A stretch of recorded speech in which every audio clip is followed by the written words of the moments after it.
Hi everyone. I'm gonna try to do one of these videos again. I actually enjoyed it last time, and I think in my hope of becoming a teacher, I'm going to have to get very accustomed to doing this on a regular basis. So all the practice I get is great, and I appreciate you taking the time to watch it. I chose for my blog this week to discuss the religious iconography that is found in Bram Stoker's Dracula, as well as in some of the other pieces of literature that we've read this semester. One of the things that I noticed right off the bat was in the very beginning, and the fact that the Stoker used references that to religious iconography through the people that Jonathan Harker met when he was first traveling to Dracula's castle. He was given a crucifix and then warded against the evil eye. That's a really nice blend between what existed in some of the earlier religions before Christianity and what we would consider Christianity now, with of course the crucifix. Um, Prior to the age of Jesus Christ, the Catholic religion and God was a much more stricter Old Testament kind of thing. Blood in certain parts, especially in regards to women, was considered dirty. The menstrual cycle, women had to hide. Anything to do with blood, no. If you touch them, you'd be unclean for 3 days. And very, very strange information in some of the Old Testaments and some of the ways they dealt with blood. But at the same token, blood in religion, as you know, with receiving the body of Christ and drinking the wine, that represents that during Catholic and a lot of Protestant um, ceremonies are, you know, it puts a large emphasis on the blood. And I think that is because it is the life. It is what allows us to live, or at least that's how it was viewed as, the main reason that that we're alive. I mean, it's very obvious that no human being can live without blood, but I think with the concept on a religious standpoint, it is considered something that keeps us closer to the divine. So to mock that, to completely disregard that sacredness of blood and turn it into something ugly and vile and needed for a monster to survive is probably the perfect antithesis for a vampire monster, and one that every culture um, can embrace. If we remember from the first part of the class, that little cartoon that we watched that showed a really brief history of how the vampire in some form or fashion is known all over the world. And part of that is because the vampire idea is so threatening, so scary, and so against and opposite of everything that pagan and Christianity and Jewish and Islamic religions all believe. Underneath the basic tenets of each of the religions is the idea that we are all one with nature, we are all alive, and that our life is important, that it matters, that we were created to a certain extent in the image of the Creator, whether it be our actual forms, physical forms, or our whatever conception of the soul one might have. You take a vampire who has to do that, who has to remove that life in order for them to have a life of their own, is definitely an abomination. I believe the authors write about this in such a way because it it represents the yin and yang, the up and down, the good, the bad, the holy, the unholy. It's the exact opposite. It's the complete mirror image of what we all consider would be good in the world.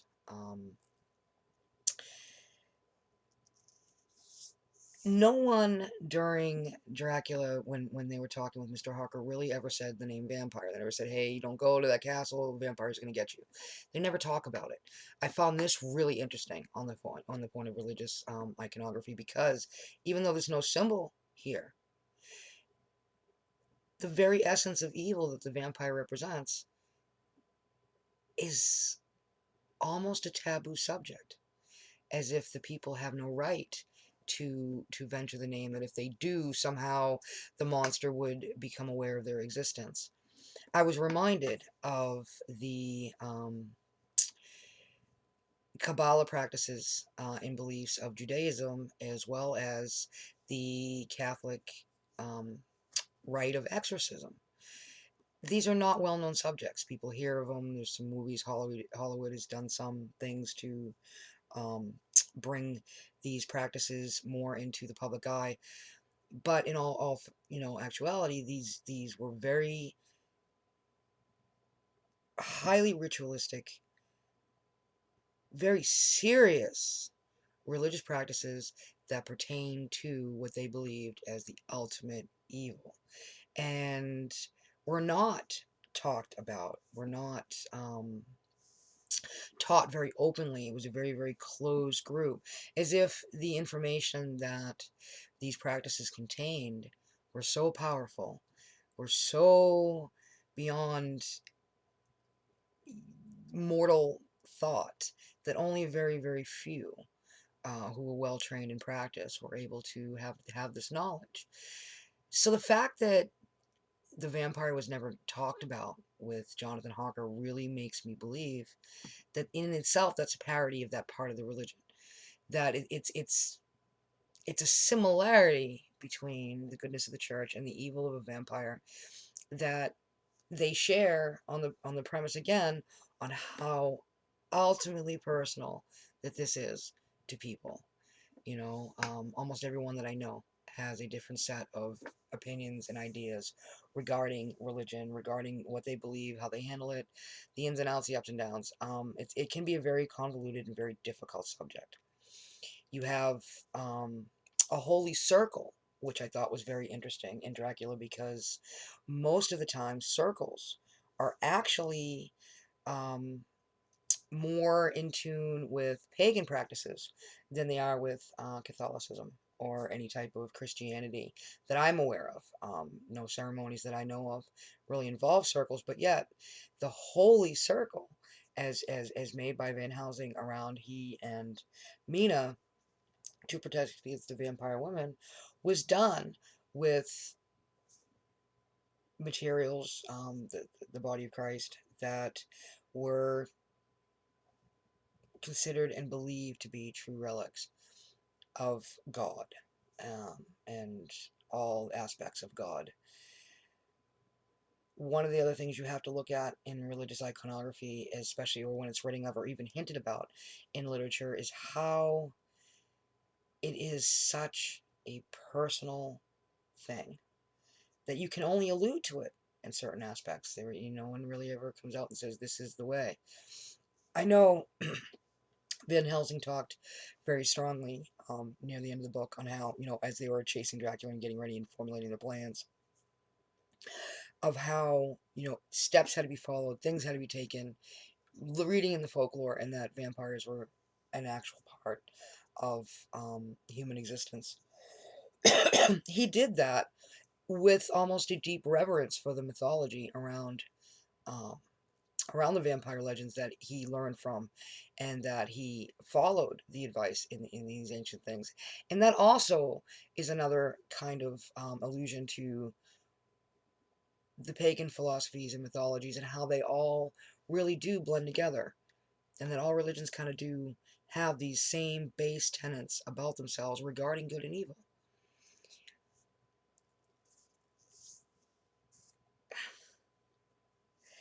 The impact on the novel that these have is overwhelming in some parts if you look at it from this particular angle alone.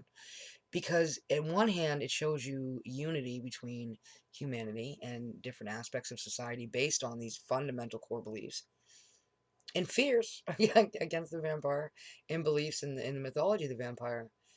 But at the same time, you're also exposed to how religion is a shield for people against such things as evil, and yet how easily the evil can be manipulated. Um, if a vampire is nothing more than a dark manifestation of the evil that's within all of humanity, then you can see where religious control and belief can be so strong for certain people. Apparently, like in Asian philosophy with the yin and yang that I mentioned earlier, you cannot have one without the other. And I believe to a certain degree that the infinite balance that is representative by all religions, that there is a symmetry between using divine influence of God to defeat the vampire and the vampire being everything that religion is not, um, is very, very important to the way that this novel and possibly what the author was trying to say in that maybe evil doesn't exist every day in the form of a vampire, but the cruelty that people inflict on each other is definitely something that could be considered just as monstrous.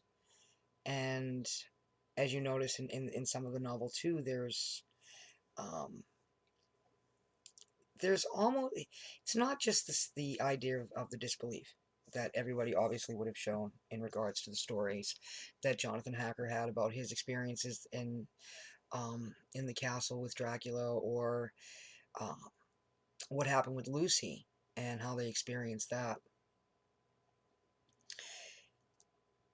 They had to experience these things with a belief that they were releasing her back to God. The whole concept of the way a vampire has to be killed in order for that to happen, for the soul to be released, for them to rest in eternal, glory of heaven. That in itself, again, is religious iconography for this particular novel that could be interpreted as having a huge impact on the message that Stoker was writing about the society of his age. Um, the time period he was in was very materialistic and proper and formal in fashion and mannerism. So a vampire would affront all of those things.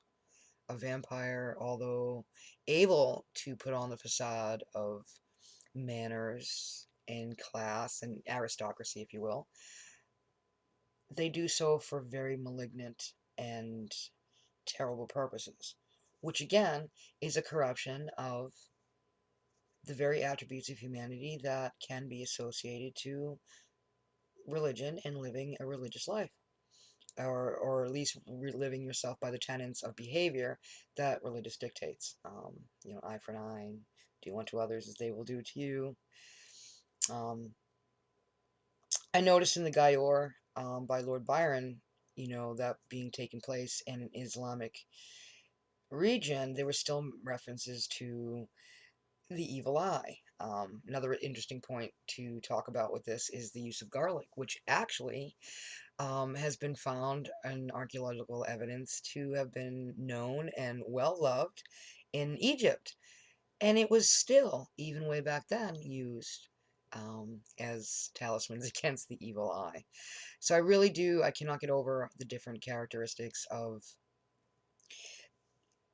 the blending between the old pagan and the new, and how they kind of, in facing evil, they all more or less work together. I think sometimes the impact to the novel was one that the author maybe was putting a message through in some way about standing up with each other against evil despite all odds. Remember, all three of the warriors, with the exception of Jonathan Harker, of course, but Quincy and Doctor and Lord Homewood, if that was his name. Well, that was his name before he became Lord, but anyhow, these three gentlemen, although very, very friendly to each other, all were interested in marrying Lucy, so they were rivals and competitors for her love and affection. And yet, in the face of great turmoil, they joined together. Um, One of the nicest things about religion is the message of treating man as well as you want to be treated, and loving thy neighbor. And I think these are things that, just the way the characters are structured together, produce a religious undertone to the novel. Um,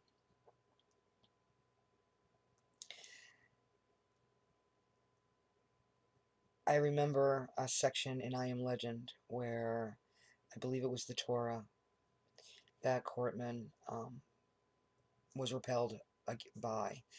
And that also struck a chord with me in regarding how the authors really show the importance of the religious belief and how they are so sacred to people on such a deep personal level.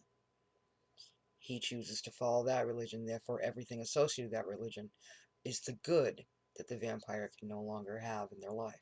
It represents everything and anything that was spiritual to them in their mortal existence. I think that's why I found it very interesting that that even though there were so many different ways, and to a lesser degree than in other stories, but there's always something that relates to that religious position, that belief position, that faith position that humanity is thought to possess and is completely annihilated and disrespected by the vampire iconography. I hope this makes sense. It's kind of weird talking instead of writing. I even try to do this without any notes. Although there are notes. There's a whole bunch of them right here. So, anyways, thank you again for watching, and I'm looking forward to checking out everybody else's stuff. Have a great one.